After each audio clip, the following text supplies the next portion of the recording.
A motorcycle crash happens in seconds, but the impact can last forever. Some deaths are so sudden, so brutal that they feel unreal. In this video, we're going to look at 5 of the most disturbing motorcycle crash deaths ever reported. These are real stories, real people, and in each case, the road turned into something much darker than anyone could have anticipated.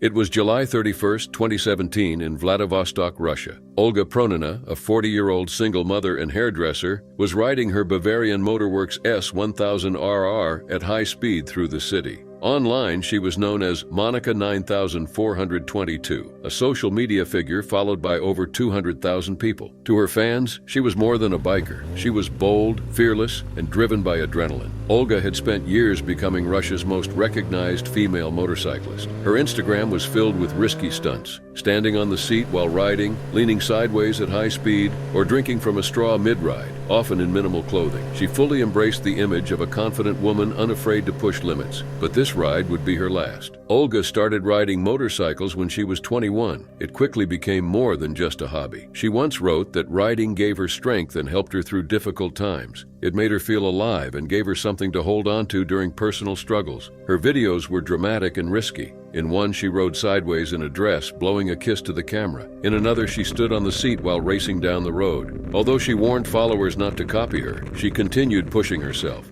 In one post, she admitted that riding at over 120 miles per hour with one hand was difficult, but added that it gave her the adrenaline rush she craved. Her fans admired her for being daring. Some called her Russia's most attractive biker, but not everyone supported her approach. Eduard Kasanov, head of a local driving school, criticized her for ignoring basic safety practices. He noted she often rode without proper gear and in uncontrolled environments. It was true that while Olga wore a helmet, she often skipped other protective clothing. She preferred open roads for her stunts, not closed tracks. For her, that risk was part of the experience. That afternoon, the weather was clear and the roads were dry. Olga took her motorcycle out again. At some point during the ride, she lost control of the bike. Witnesses said she crashed into a roadside barrier. The impact was so intense that the motorcycle broke in half. One of the wheels landed over 600 meters from the crash site. Olga died instantly. When police and medics arrived, they confirmed her identity. There were no signs she tried to brake or avoid the collision. Her phone, which she usually used to record her rides, wasn't found at the scene. Some believe she might have been filming when the crash happened, but that remains unclear. Roughly 20 minutes later, a friend arrived. He recognized her destroyed motorcycle beneath the guardrail. Her helmet had been severely damaged, but it wasn't enough to save her. The friend, still in shock, later described her as incredibly skilled, but always willing to take risks. Olga left behind a 16-year-old daughter who had been staying with her grandparents. While Olga shared much of her riding life online, she kept her personal life private. Those close to her knew she was deeply committed to her daughter. News of her death spread quickly. Fans and fellow riders posted tributes across social media. Some shared her photos. Others left simple messages like, "Rest in peace." Australian stunt rider Lucky Luke called it heartbreaking to lose someone doing what they loved. Valery Volodarsky, leader of the Russian Samurais Biker Club, praised Olga's courage and reminded others to follow safety laws. Olga had always accepted the risks that came with riding. She once said that motorcycles demanded discipline and weren't for people who weren't ready for the danger. She often described her bike as a source of peace and strength, something that helped her escape the hardships of life. She once wrote that she loved it because it forgave her foolishness. She thanked it for making her lonely nights better and for giving her freedom. But on that summer day in Vladivostok, the very thing that gave her a sense of purpose became the reason she never made it home. It was March 10, 1996, in Mesquite, Nevada. Sherman Dwayne "Butch" Laswell, a 37-year-old motorcycle stunt rider, stood beside his Honda CR 500 outside the Oasis Hotel and Casino. He was aiming to break his own world record by jumping over a 38-foot-high pedestrian bridge, more than 10 feet higher than his previous best. A crowd of thousands had gathered. Officials from Guinness World Records were present. Cameras were rolling. But just minutes later, Laswell would be lying still on the ground. Born on October 12, 1958 in Las Vegas and raised in Overton, Nevada, Laswell grew up idolizing Evel Knievel. At 12, he was already jumping over his family's car on a bicycle. By 15, he had his first motorcycle. 2 years later, he became one of the top desert racers in Nevada, though he cared more about stunt jumping than racing. In 1981, he jumped 180 feet through the air on a 440 Myco bike, breaking the previous record of 176 feet. That success pushed him to leave racing and focus on stunts full-time. He designed his own ramps, crafted his tricks, and even appeared in the United States Coast Guard commercial and on the television show That's Incredible, where he set a wheelie record. In 1992, he made the highest ramp-to-ramp jump at 41 feet at the Vacation Village Hotel. He was also part of the Globe of Death stunt at the Riviera in Las Vegas, where he rode a motorcycle inside a steel cage surrounded by flames and lasers. Laswell helped build that steel globe himself. His mix of performance and engineering made him stand out. By 1996, Laswell was aiming to break into the film industry. That day's jump in Mesquite was supposed to be his big break. The plan was this: launch from a 27-foot-high ramp at 70 miles per hour, soar over the 38-foot-tall bridge, and land safely on another 27-foot ramp, 120 feet away. But there was a challenge. The landing ramp was only 12 feet wide and couldn't be seen until he was airborne. He had practiced a similar jump just a week earlier without issue. But that morning, wind gusts reaching up to 20 miles per hour from the southwest raised concern. Laswell was nervous. Fellow stunt rider Eddie Williams said Laswell felt like he couldn't cancel in front of the crowd, media, and Guinness officials. To improve safety, he adjusted the ramps and went ahead with the jump. At 3:35 p.m., Laswell took off, reaching around 85 miles per hour faster than planned. His manager, Douglas McValley, later said Laswell had warned him that his speedometer might not be accurate. The target speed was between 70 and 75 miles per hour. Laswell cleared the bridge easily. The crowd cheered, but strong winds pushed him slightly off course. He missed the landing ramp by about a foot and slammed into the concrete. The impact threw him forward while still attached to the bike. His helmet cracked. Witnesses said it looked like he tried to steer away from the crowd during his fall. More than 15,000 people watched in shock. Emergency crews rushed in. Laswell was still awake when paramedics put him into an ambulance, which then met a helicopter on I-15. His injuries were serious. His skull and chest were broken, and his airway was badly injured. Lieutenant Governor Lonnie Hammergren, a neurosurgeon and Laswell's friend, later said he was prevented by paramedics from performing a medical procedure he believed might have saved Laswell. At 4:39 p.m., he was pronounced dead at University Medical Center in Las Vegas. Some blamed the wind. Others thought equipment problems caused the crash. Laswell's team believed a faulty speedometer made him go too fast and overshoot the landing. Some of his friends also said he felt pressured to perform, and despite the event costing around $100,000 to stage, Laswell was reportedly paid just $3,000. But for him, it was never about money. He simply loved what he did. That night, his Globe of Death show was canceled. A moment of silence followed the next day. The bridge was later renamed the Butch Laswell Walkway. His final jump was even featured in the film Navajo Blue. Laswell had performed over 6,000 jumps without a single major incident. That day was the first and last time things went wrong. Friends and family remember him not just as a stuntman, but as someone who chased big dreams even when the risks were high.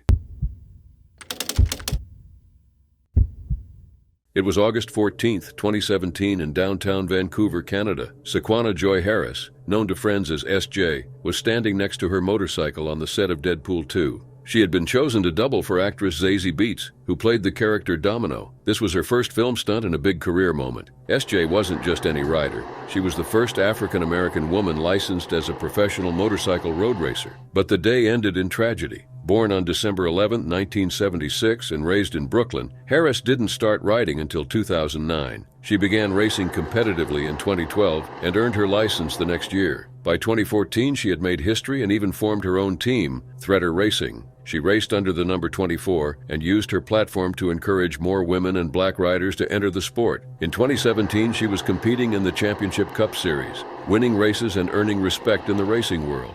But the film industry was new territory for her. Though she was an experienced racer, Harris had never done stunt work before. She was hired in part because producers wanted the stunt double to resemble the actress, both in look and background. While this choice was seen as a step forward by some, others wondered if it compromised safety. Stunt work isn't the same as racing. It requires rehearsed movements under pressure and in front of a crew. Even though Harris was skilled, many believe she wouldn't have been chosen if those in charge thought she wasn't ready. The stunt seemed straightforward. Ride down a ramp and stop on a landing. But she wasn't using her own bike. Instead, she rode a Ducati 939 Hyperstrada instead of her usual Kawasaki Ninja 300. More importantly, she wasn't wearing a helmet. This was because the character she was portraying didn't wear one in the movie. Normally, stunt performers wear specially designed helmets disguised with wigs, but Harris was a last-minute replacement. There wasn't time to make a new one, so the scene went on without it. She had rehearsed the stunt 5 times without any issues, but on the first real take, something went wrong. According to WorkSafe BC, Harris rode down the ramp as planned but didn't stop on the landing. Instead, she continued down a second ramp that led into the street. She hit a curb, was thrown from the motorcycle, and struck a glass window. The impact was fatal. Witnesses said the motorcycle picked up speed and briefly left the ground. It was only supposed to be going around 10 to 15 miles per hour, but the mix of pressure, lack of gear, and inexperience with stunt work created a dangerous situation. The investigation that followed revealed several failures. WorkSafe BC found that 20th Century Fox didn't conduct a proper risk assessment. They also noted that Harris wasn't given a helmet and that there were no barriers to stop her from leaving the controlled area. These safety gaps directly contributed to the accident. The studio responded, saying they disagreed with some of the findings, but confirmed they had updated their safety practices. They later reached a private settlement with Harris's family. Her passing came just weeks after another stunt performer, John Bernecker, lost his life on the set of The Walking Dead. But while Bernecker was experienced in stunts, Harris's case brought attention to the responsibilities of production crews and how representation must never come at the cost of safety. Some people unfairly questioned Harris's qualifications, but veteran stunt performers like Malcolm C. Murray defended her, saying that the ultimate responsibility lies with the stunt coordinator. Others spoke about how rare it is for people of color to get stunt roles at all, and how often they're overlooked or replaced. Harris's hiring was a step forward, but without proper precautions, it led to a loss no one can ignore. She was 40 years old. She was a pioneer in her sport. Her life ended not because of an extreme stunt, but because safety was treated as optional. In the final version of Deadpool 2, the filmmakers dedicated the movie to her memory. It was November 11, 1972, in Macon, Georgia. Raymond Barry Oakley III, a 24-year-old bassist and founding member of the Allman Brothers Band, was riding his motorcycle through the city. Just over a year earlier, his bandmate Duane Allman had died in a crash only a few blocks away, and now Oakley's life was about to end in nearly the same way. Barry Oakley was born on April 4, 1948, in Chicago, and raised in Park Forest, Illinois. In high school, he picked up the guitar and developed a strong interest in music. After finishing school, he moved to Florida, where he joined a band called the Blues Messengers, led by guitarist Dickie Betts. They later renamed themselves Second Coming. Oakley and Betts became close friends and creative partners. In 1969, Oakley co-founded the Allman Brothers Band alongside Duane and Greg Allman, Betts, Butch Trucks, Jai Johanny Jaimo Johansson, and himself on bass. The band blended blues, jazz, rock, and country. Oakley stood out for his style. He treated the bass like a lead instrument, using long melodic runs that gave the music depth and drive. His most memorable contribution was to Whipping Post. Originally a slow blues song by Greg Allman, Oakley changed the rhythm and introduced a complex time signature that transformed the track. Oakley wasn't just a bassist, he was a key part of the band's identity. Roadie Joe Dan Petty once said Oakley played bass like a guitarist. Jay Moy, one of the drummers, said Oakley made him feel comfortable on stage by keeping the rhythm steady and flexible. But Oakley took Duane Allman's death hard. On October 29, 1971, Duane had crashed his motorcycle while trying to avoid a truck that stopped suddenly. He lost control, was thrown from the bike, and suffered internal injuries that couldn't be treated in time. He was 24. After that, Oakley changed. Friends noticed he became distant and drank more. Betts later said Oakley couldn't seem to imagine life without Duane. On November 11, 1972, Oakley was riding his 1967 Triumph motorcycle along Napier Avenue when he hit a sharp right turn near Inverness Avenue. He crossed the center line and collided with a city bus. He hit the front, then the back of the vehicle, and was thrown off his bike, landing hard on his head. Despite the impact, Oakley refused medical help and took a ride home. Within hours, he became confused and in pain, prompting a friend to rush him to the hospital.